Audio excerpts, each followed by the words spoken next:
Rossiyadagi saylovchilarning isyonida 250 dan ortiq kishi qo'lga olindi.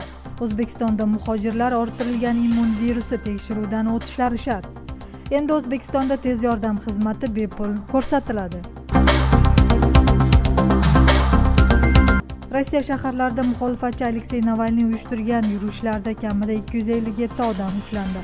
Bu haqda huquq himoyachisi bilan shug'ullanuvchi OVD-Info loyihasi ma'lum qildi. Ularning ma'lumotiga ko'ra, Cheboksari shahrida 50, Ufada 45, Kemerovda 31, Moskvada 16 kishi qo'lga olindi. Bundan tashqari Sankt-Peterburg, Nijniy Novgorod, Novosibirsk, Tomsk kabi o'rnagan shaharlarda ham qo'lga olish ishlari bo'lgan. Rossiya poytaxtida politsiya ushlab ketgan namoyishchilar orasida Aleksey Navalniyning o'zi ham bor.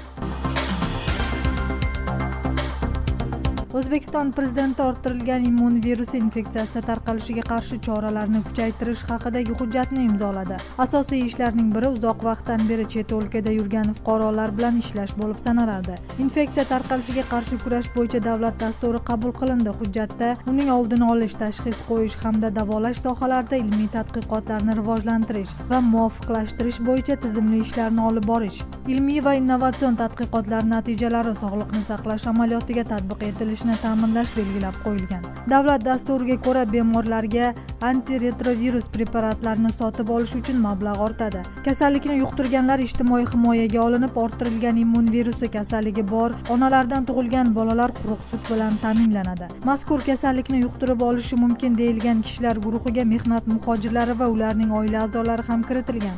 O'zbekiston prezidenti mana shu guruhdagi fuqarolar bilan ishlash tizimini qabul qilishni topshirdi. Rasmiy ma'lumotlar bo'yicha O'zbekistonda 32 mingdan ortiq kishi orttirilgan immun virusi infeksiyasiga chalingan.